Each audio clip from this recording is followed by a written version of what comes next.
Hi. Pat and AJ Post Show video, 19th of April on what seems to be a sunshiny day here in mid-Michigan. Has spring sprung? I don't know. No, not at all. But here's what I do know, is that when I first entered the broadcast industry, in fact, when I was a bright-eyed broadcast student, I was told... Were you bushy-tailed? I was not bushy-tailed, but I was bright-eyed. Not yet. Not yet.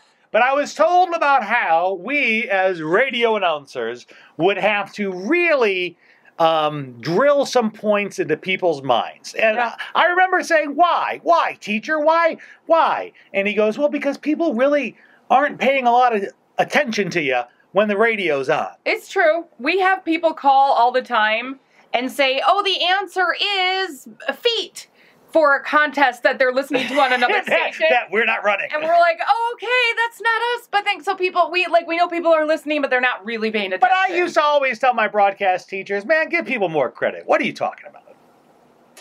And then I saw all the photos from this week's Southwest airline emergency flight. We all know the flight.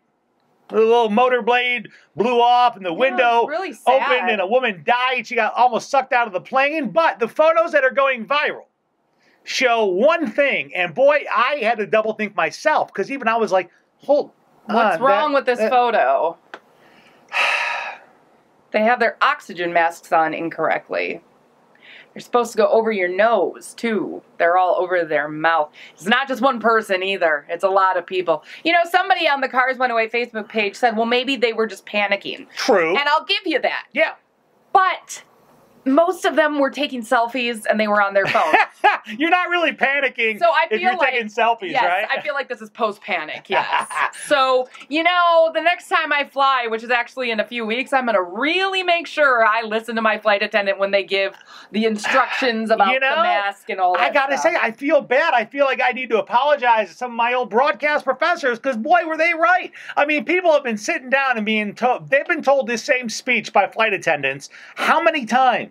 And you think you know it until you're in an emergency and you put your mask on wrong and you take a selfie and it goes viral and everybody says, obviously, you weren't paying attention. So how about instead of popping in the earbuds before we even buckle up? I feel so bad when I ignore flight attendants. Like, I feel terrible. I always make sure to look up at them, even though I know what they're going to say. Like, I feel terrible. I think more of us need to look up and learn than have been in the past. I agree. I agree. Right. Go ahead, click on the button below, subscribe to the Cars 108 YouTube channel, old playlist over there for you to watch, like, and comment on. We'll see you back here tomorrow. Bye.